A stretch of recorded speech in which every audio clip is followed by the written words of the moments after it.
But these creatures are the result of an astounding new idea that may soon take us from the dog level to superintelligence.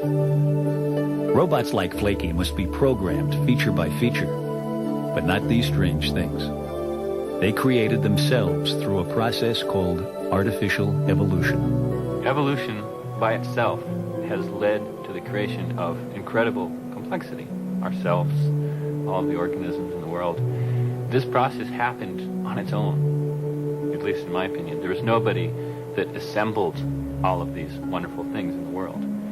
On computers, we can simulate the same process, and we can get these very complicated, very interesting things without having to understand them and assemble them. When he first dreamed up this evolution idea, Karl Sims couldn't predict what would happen. He just gave his computers some basic parts and let his creatures go from there.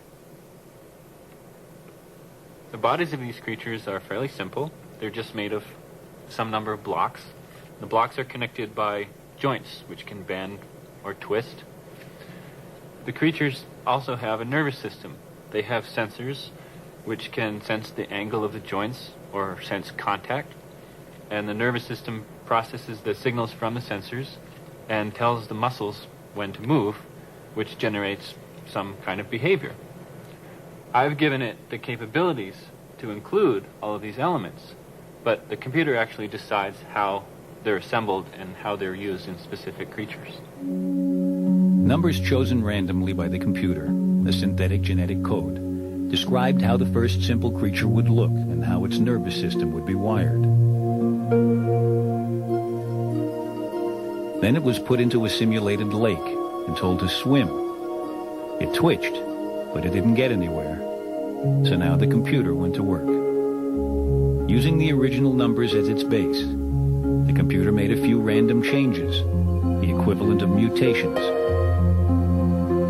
It did this again and again, creating a new generation of 300 different offspring. Then all the offspring got a swimming test, with the best swimmers selected as the basis for the next generation.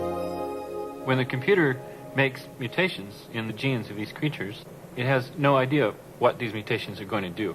Sometimes the mutations might knock out a piece of the nervous system and perhaps cause the muscles not to move anymore. But other mutations might actually improve the motion. So from the original creature, increasingly better swimmers evolved over generations, all without any human intervention.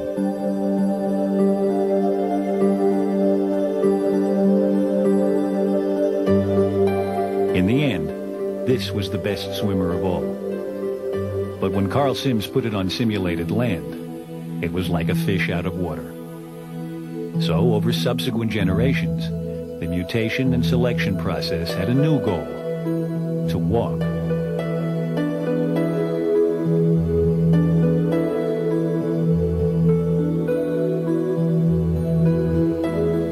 After 15 generations, this was the champion.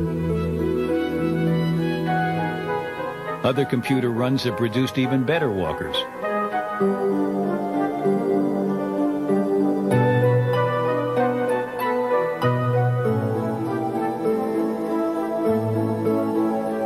Sometimes these evolving creatures would think of solutions to their goal which were completely different than I expected. In this one example, the creatures got taller and taller and taller and would simply fall over. Instead of figuring out some clever way of walking, they would fall to generate horizontal velocity. What I was telling them to do was to just move, and falling was a perfectly good solution as far as they're concerned. So this creature specialized in falling for as long as it possibly could, including doing a complete somersault.